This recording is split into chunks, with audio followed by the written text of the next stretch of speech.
You're listening to Let's Talk Jobs, where we give you practical insights into jobs and careers. I'm Tim Chen, and today we're talking about how to be a market researcher. Market research, in my opinion, is a field that often flies under the radar, but is critical to any company in any industry. In high tech, there's a lot of emphasis put on product management, demand generation, business operations, engineering, but you rarely hear about market research. It kind of reminds me of the iPhone. So back in the day, I owned this indestructible little brick called Nokia. These cell phones were all the rage, and it came with all these cool interchangeable covers and accessories. But work started to require more access to email, and then BlackBerries became the next big thing.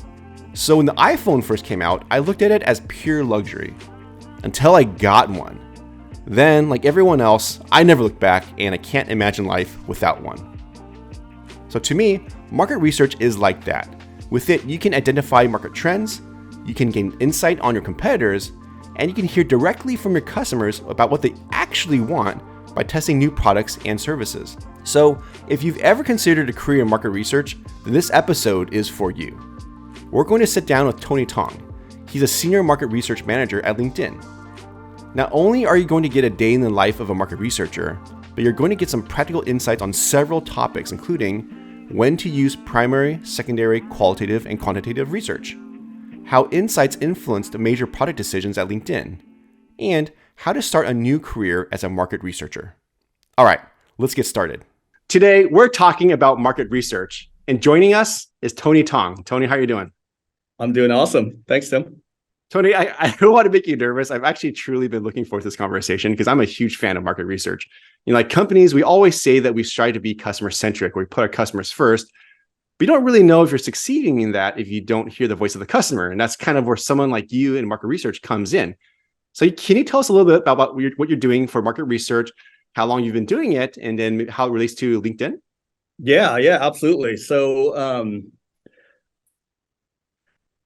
I kind of cringe at this question a little bit because it makes me realize how long I've been doing this, but it has been, as the kids like to say, it's been a minute. I've been in market research almost 3 decades now. So I started on the agency side, then I worked at Visa for a number of years, and then at Logitech for a short stint, and then currently I'm at LinkedIn, where I've been for the last 9 years.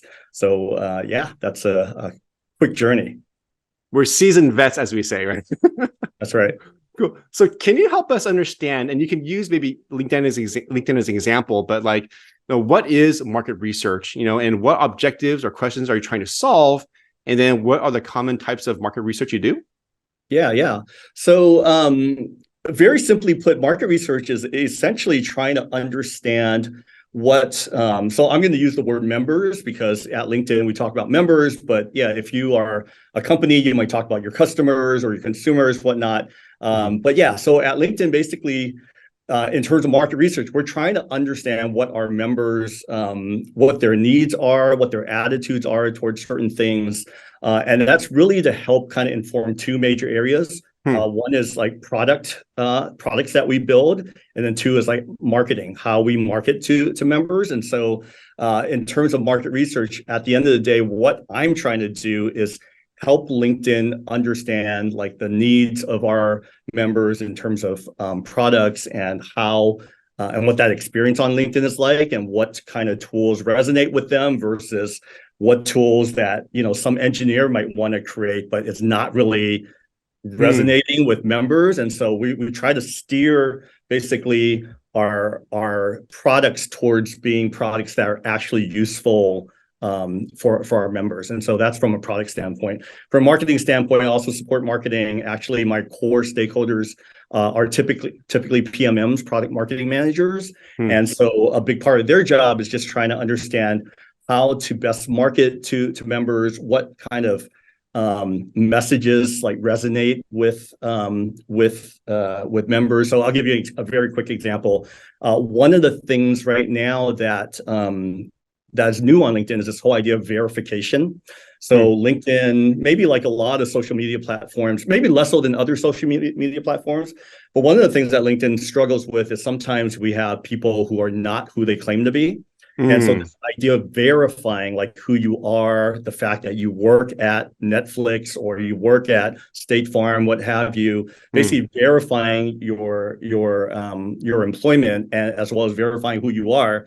That's an initiative that's going on right now at LinkedIn. And so Mm. in terms of messaging, like we're trying to figure out what is that core messaging or that positioning that really will help people sign up to verify that they are who they say they are. So two very I high see. level examples, but yeah, so market research in essence is helping companies understand like the needs, the desires, the attitudes of their members, their customers, their consumers. Cool. Can you help us understand, maybe even through practical example? I love the example you used just now, right? Use right now, verification. You Yeah. mentioned you have two stakeholders, one being marketing, one being product. I assume each of those have their own priorities of things that they care about, right? So what does it look like to you, like when you're working with your stakeholders to look at maybe the roadmap of research they want to do? And is it categorized by genres, by type, and then how do you then kind of prioritize which one you're going to do? Yeah, that's a great question. So I think that kind of differs depending on the role someone has within market research. So Okay. typically, I would say what would happen is that on a quarterly basis, a market research manager would get together with people in product, with people in marketing, and for that upcoming quarter, basically talk about what are the core research needs that those teams have, and Mm, we'll call them the big rocks. So we'll work on those big studies that are usually more strategic questions. mm, But then within those big rocks, there's all sorts of like micro questions that usually come up, and like that's actually a world that I play in pretty heavily. And so for my role specifically at LinkedIn, I manage what we call an insight community. mm, And the core goal of an insight community is to answer more, they tend to be more tactical questions. So yeah, so in addition to those core, big rocks that we're tackling, we also, we're an internet company and moves like really quickly. So a lot of times you don't have time to spin up like a huge study. And so that's where having like a community at the ready to answer these types of questions is really useful. And the program that I've managed launched probably 6, 7 years ago now, and has grown each and every year. It's highly leveraged. But yeah, earlier you asked like different types of research, and let me sort of backtrack a little bit. And yeah, that'd so be great.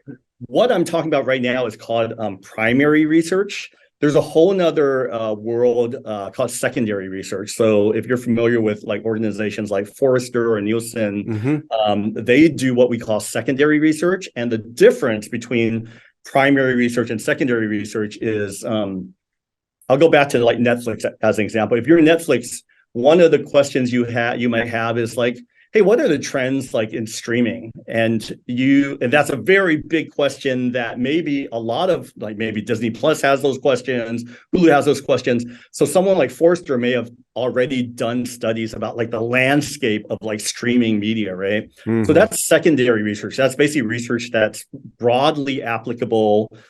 It's at the ready, assuming it's been done already. The other world, I'm getting my hands straight. Primary research is basically specific questions. So, like Netflix might have a question that's specific to Netflix, right? So, Hmm. maybe it's something along the lines of, we being Netflix are really curious about the appetite for like Korean dramas outside of Korea. Like, do Mm. we think that this is like something we should really double down on, or like are people like, I don't speak Korean and therefore it's not relevant to me? So that's a primary research question. So Netflix might commission a study specifically to answer that question. And so and I share that because Mm. those are two big worlds of research, primary and then secondary, which is already done. So the world that I'm in is primary research. They're research questions that are specific to LinkedIn, specific to our members, specific to our situation. And then, once you kind of like, those are two big schools. The other two big schools is qualitative research and then quantitative research, right? And so qualitative research is things like focus groups, one-on-one interviews. Quantitative research tend to be survey-based research. And I've done both in my career. Right now, I'm more on the survey side, which is more quantitatively based. but there is a path for either someone who wants to specialize in qualitative, someone who wants to specialize in quantitative, or someone who wants to exercise like both parts of those brains. And they kind of exercise different parts of your brains. Yeah. So it's kind of cool. So there's some variety within the market research realm. And then there's another way to kind of parse this out, which is market research. And then there's user experience research. These are all kind of like primary research, secondary research, qualitative, quantitative. And then I'll stop here. But the last one is traditional market research, and then user experience research, which is another very big branch of research. And so at a 30,000 foot level, user experience research now not all of this is 100%, but 90% of the time it tends to be qualitative. And it's typically about how a single person interacts with your product.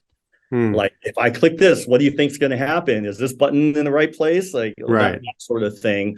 And then market research is more like at the broad, like hundreds, if not thousands of people level, trying to understand attitudes, toward certain things, perceptions of different things, that sort of thing. So that was a lot. Yeah. My apologies if I went too deep, but those are like three kind of like dichotomous like ways of looking at looking at research in general.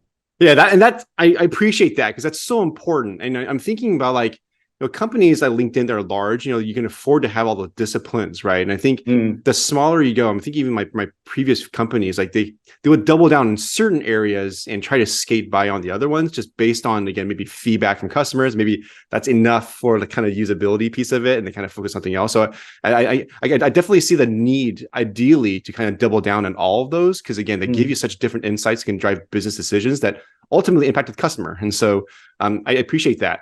I'm kind of curious. Now, for LinkedIn, you mentioned earlier you have there's like 1 billion users right now, or members. Nearly. Yeah, nearly.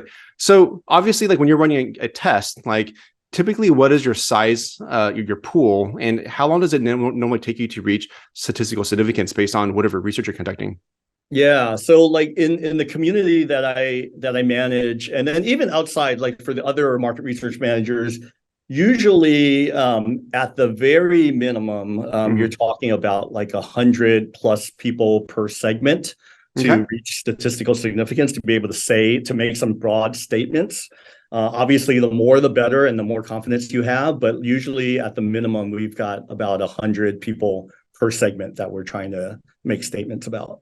Got it. And what incentives do you use to either get them to participate or even discover and find them and find willing participants, right?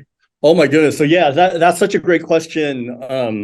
And I will say we are very atypical in the world that I'm in, whereby a lot of market research, either companies or market research groups within many companies, will offer an incentive to take a survey.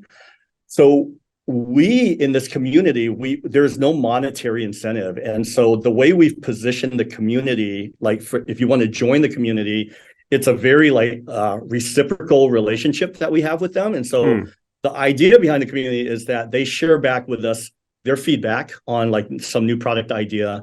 And then we share back with them how LinkedIn is going to be better as a result of them having taken part in this research.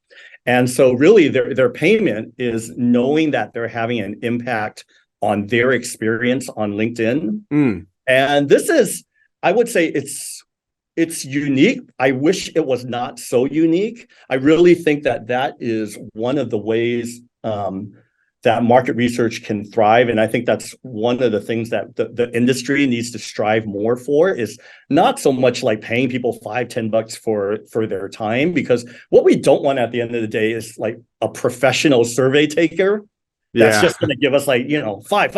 Like they're not really thinking about it. Like what I'm trying to do in this program that I manage at LinkedIn is basically offer value back to them that's not monetary. It's actually worth much more than $5-10. It's basically help me help you on LinkedIn. Help me be the voice of you, so that we can make better products for you that fit what you're looking for in your career. Yeah, that's really helpful. And I know in the B2B world, like there's you might hear like partner champion programs or customer reference programs or brand advocates. And that's similar. But I agree with you that detaching some kind of monetary reward instead focusing on like making them feel like they're a part of your roadmap. It's actually not only do you get better feedback from them, but they actually develop a closer tie and relationship to your brand because now they feel invested and having contributed to that. So I agree. If more companies can do that, I think that'd be awesome.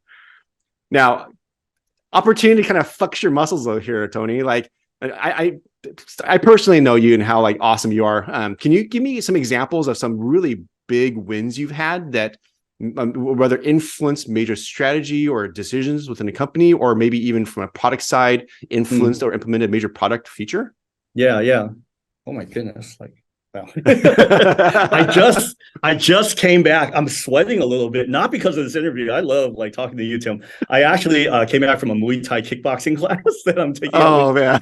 right now. So I'm still like in the aftermath of that. But anyhow, no, back on topic.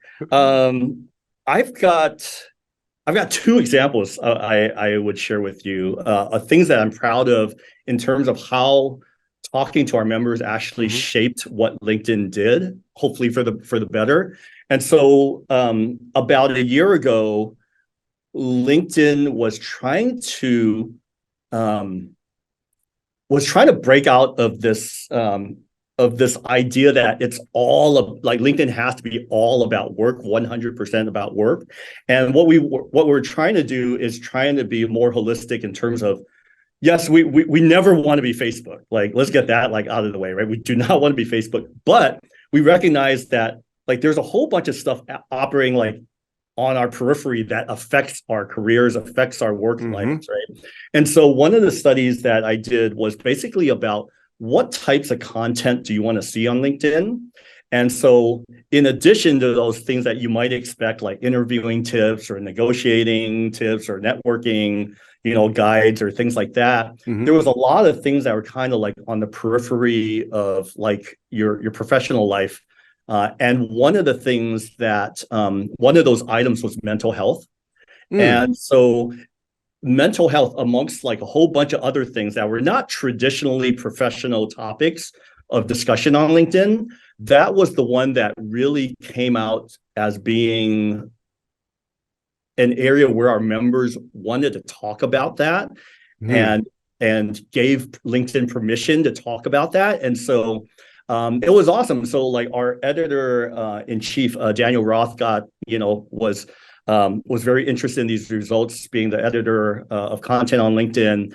And so he told me that, oh my goodness, Tony, this is awesome because like this is an area that we've been wanting to get into, but just wasn't sure whether we really would have permission from our members to talk about mental health on LinkedIn. And fast forward a year, like I don't think it would be out of the ordinary to see mental health conversations take place on LinkedIn, how people are managing it, how people are coping with it as it relates to their professional lives.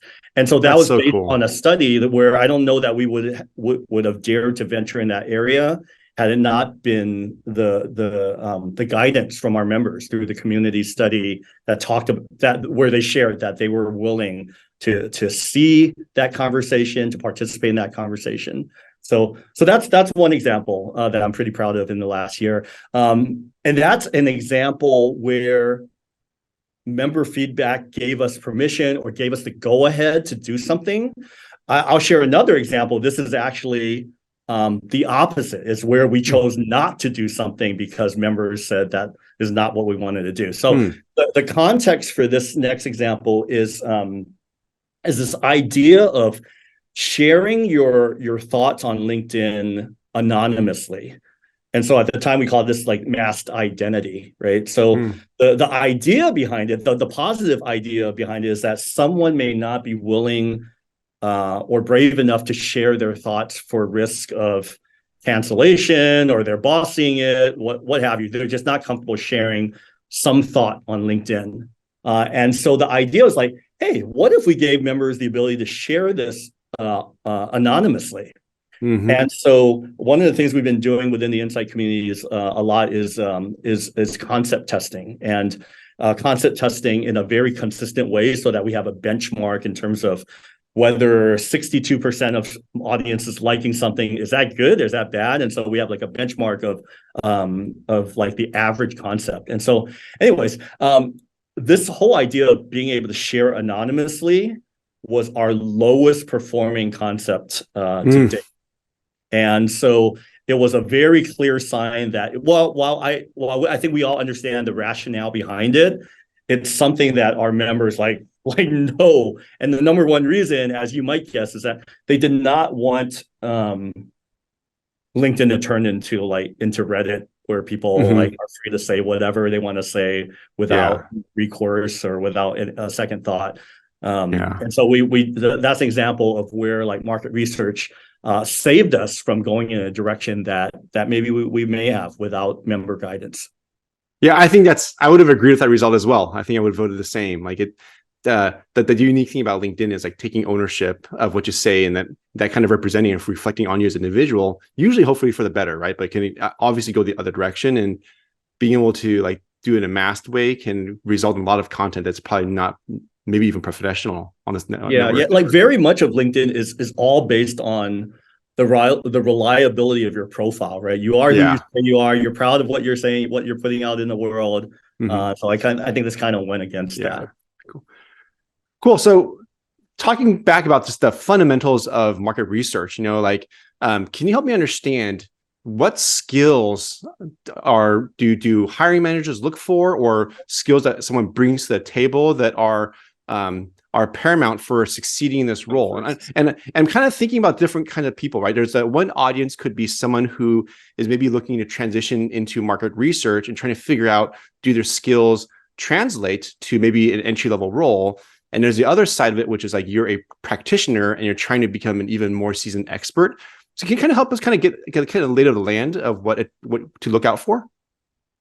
Yeah. It's a great question. I'm trying to think about this conversation, honestly, I'm trying to think about like, how can I add like unique value? Because anyone can kind of like ChatGPT or Google, like what are the core skills of like a market researcher. And I think a lot of things will come down like analytical skills and Excel skills and presentation skills and that sort of thing. I would like to take a step back and, like, just in my experience, like specifically, if you want to kind of differentiate yourself, it's so much about the soft skills and just being able to like relate to people, to have a genuine curiosity for why people do the things they do, why they like the things they like, why they don't like the things that they don't like. It's being very comfortable, like in a collaborative environment. This job is very much like a people person job. It's like a team oriented job. Like I'm at any one point in time, I'm usually working with some combination of PMMs, PMs, product managers, brand people, operational people, biz ops people, and it's very much a cross-functional team effort. It's also important that I should be a little cautious about saying this, but I'm going to say it because it's kind of how I see it. You should be comfortable being a supporter.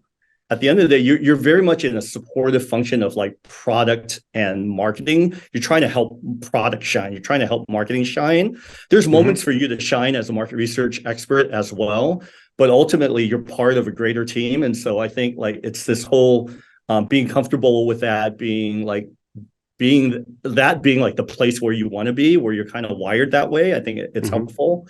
So all those sort of like soft skills are helpful, along with like being analytical and like learning research methodology. I'll dive back more into like the more practical side of things too. So like research methodology, yeah, you could learn it from, like from books or like resources online, practically speaking. And I think this kind of will be pertinent to people who are interested in a career in market research. I tend to think that it's great to start on the agency side. So Mm. like earlier I had all those like, this or that. So in market research, you could be on the agent, you can be on the agency side, which is basically a market research agency that is providing market research services to a whole plethora of clients, or you could be on the client side. You could work like within a market research Mm-hmm. um, department, like within a Netflix or a State Farm or what have you. So my strong recommendation is if you're first starting out, this is how I started as well, is to start on the agency side, because on the agency side, you learn all sorts of different research methodologies. That's where I learned to do both quantitative and qualitative research. Mm-hmm. They all have like their nuances. They all have their specialties within those broad sectors. You also get to learn to work with different industries. So when I was Mm-hmm. on the agency side, I was very fortunate to work with an agency that had really like great clients.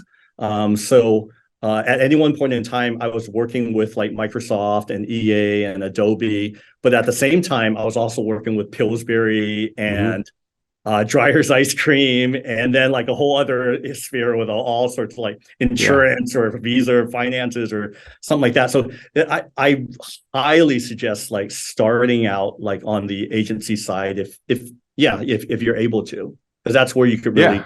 a lot of different experiences. I would totally agree with that. That's actually how I started my career in digital marketing as well. And to Mm, your point, you get to experience breadth and then depth and yes. the ability to move around, because like within agencies, it also kind of depends on how big or small they are, but everyone kind of needs to kind of pitch in and apply to various disciplines. And to your point, it gives you exposure, either direct exposure or observing someone else doing it, and you kind of passively kind of grow that skill set even though you're not practicing it. So that's a really, really good call out. I'm even thinking, and I'm hoping this is unique to this current market today, right?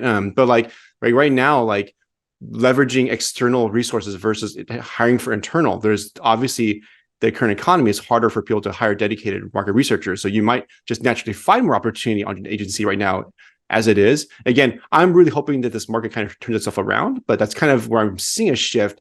And it applies to digital marketing as well. I'm seeing those trends too. Mm. Yeah. So I really appreciate that. It actually gives me a lot of hope, quite frankly, Tony, because I don't know if I ever admitted this to you. About like 2 years ago, I was like considering a career change as well. I was like, oh man, can I do some market research? And I was like, oh no, I know Tony. I don't want to look like an idiot to him, so I don't want to ask. But part of the things that caused me to not want to reach out to you, besides pride or whatever you want to call it, is just I want to make it look like I've got my stuff together, and I was afraid that I didn't. And what you're telling me here, which is really helpful, is like, yes, there's some hard skills you definitely need to know, but the soft skills part is so important. And that's, I think, something that a non-practitioner has. And so I think if you're listening to this video and that's where you find yourself, like, don't be discouraged from considering market research at all. As a matter of fact, like maybe lean into it a little bit, because your natural skills might actually kind of take you ahead. And you just would know if you don't give yourself a chance. Cool. So Tony, can you help us understand just career growth in market research? Like what does an entry level position normally look like? And what is, for someone like in your role who's been kind of obviously more seasoned, like what does growth look like? Yeah. So I can speak to my own career, which I think is a fairly linear path that someone could follow. So like I said, I started on the agency side, and I started out being as I worked on in a market research agency, but not so much in a market research specific role. So my role was that of we called it a data coordinator. And so the whole idea is that I worked with a lot of market research managers to basically get the data from the research studies into like PowerPoint decks. And Yeah. so I did that. I did a lot of that. And so I did that for about a year. And then after a while, I had an opening for an assistant research manager.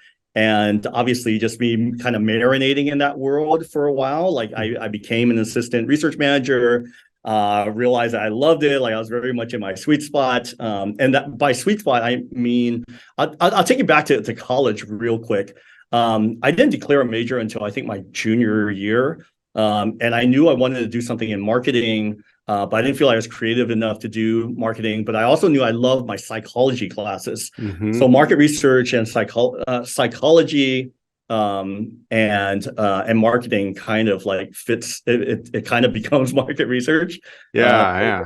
And so I knew that's what I wanted to do. And so sure enough, like in that first legitimate market research role, I really felt like, yes, like this is what I wanted to do. I had a curiosity for people. I was kind of okay with numbers. I'm Asian. I hate math. I do it okay, but I'm not a mathematician, not a mathematician. So don't let the fact I'm using the word data. This is very straightforward data is very basic data.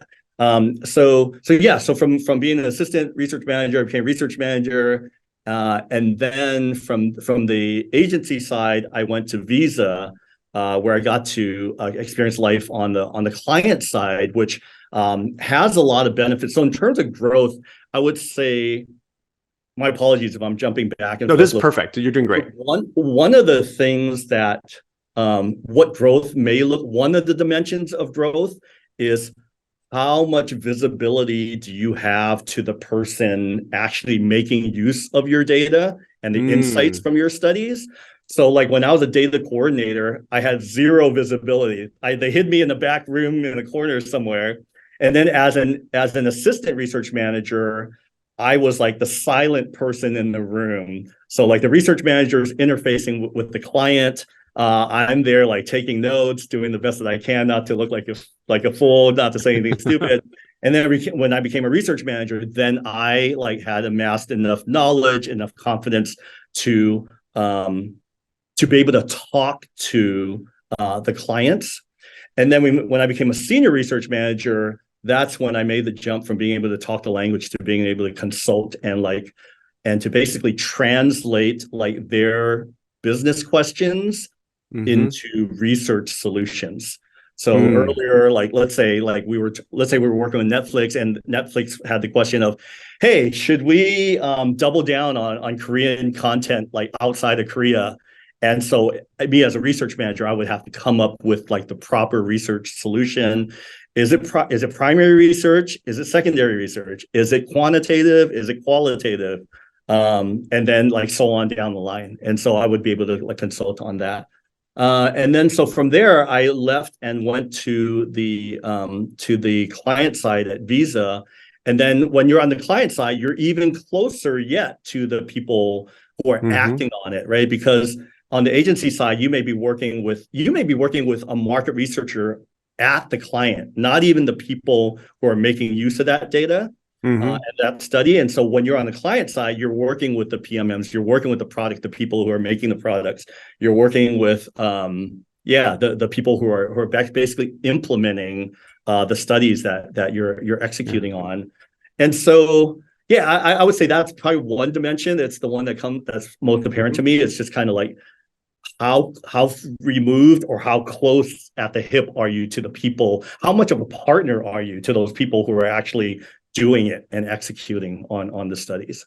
Yeah, that's really good. Actually, you even kind of hinted at another skill set here, which is, I don't know if it's a software hard skill set, but the ability to take a lot of information and then distill it down and framed in a way that can be used in research, right? Because again, like someone can have like 5 disparate ideas and they think it's one singular thought for a business objective. And you're like, actually, maybe it's being able to ask the right questions to kind of get to the crux of what you want, and then taking that and framing it into a test. I think that the ability to kind of logically work through that is probably really good. And I liked also the part where you talked about like how you engage with people.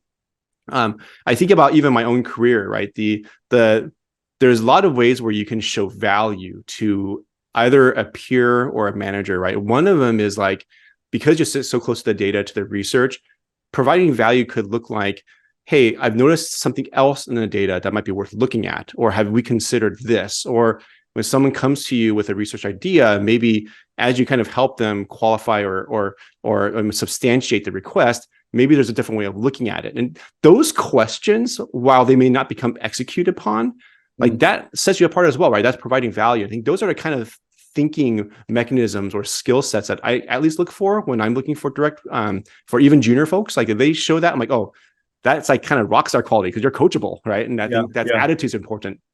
Yeah, yeah. So that kind of speaks to like to another continuum too, right? If it's not evident, I love these continuums, but I'm also working on my camera spatial skills here. It's a continuum between like just like supplying data versus like making sense of data and then like kind of like driving value from that data. Yeah.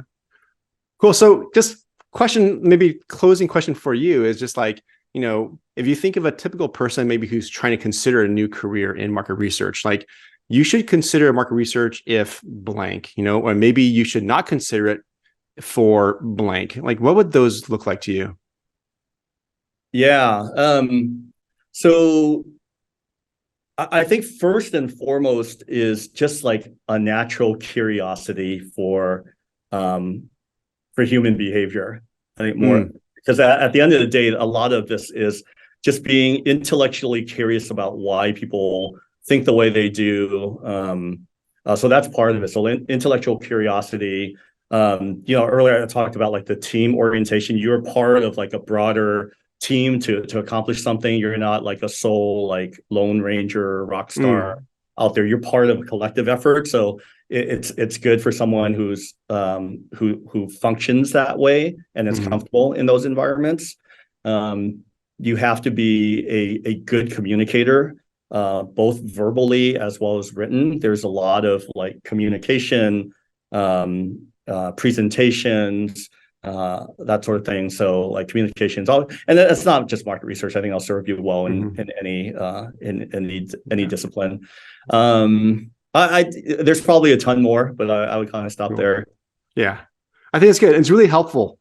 And like, I really enjoyed this conversation today, Tony. I think you have a lot of really good insights on like how to practice the skill and industry of market research. But I think your real life applications kind of really helps humanize the experience. And I think in a way that people can relate to. And for those viewers out there who are trying to consider a career, like hopefully this inspired you to maybe dig deep or do some research and learn more about it. I definitely think as a seasoned professional, you gave them a lot of things to think about. I think areas to hone the craft, and maybe you actually identified the 6 areas essentially of market of research, and maybe other areas that maybe other muscles they want to flex because maybe they've been overly focused on market research. Maybe I'll do something else within the research field. So I think this is really good. Tony, thank you for your time, and hopefully you can come back soon and talk about something else. Yeah, absolutely, 100. And before we go, like I think I'm in a season of my life where I mentioned I'm almost like in market research for 30 years. So I think I'm very much in a season of giving back. So if any of your viewers like wanted to talk market research, working at LinkedIn, what have you, in more depth, reach out to me on LinkedIn and happy to chat. How can they find you on LinkedIn? Just Tony Tong, market research should do it. Cool. All right. Thanks a lot, Tony. All right. Have a Thanks, great Tim. day. Thank Bye. you. Bye. If you found this video to be helpful, please support us by liking this episode and subscribing to the channel, and hitting that notification bell so you'll know when a new episode is available. I started this podcast as a response to help fight the unemployment crisis happening in high tech, but I quickly learned that it goes much more beyond that. The need for this type of content extends to anyone who's considering a career pivot or college students struggling to get their foot in the door. This channel was made for all of them, and I hope the information was helpful. Have a great day.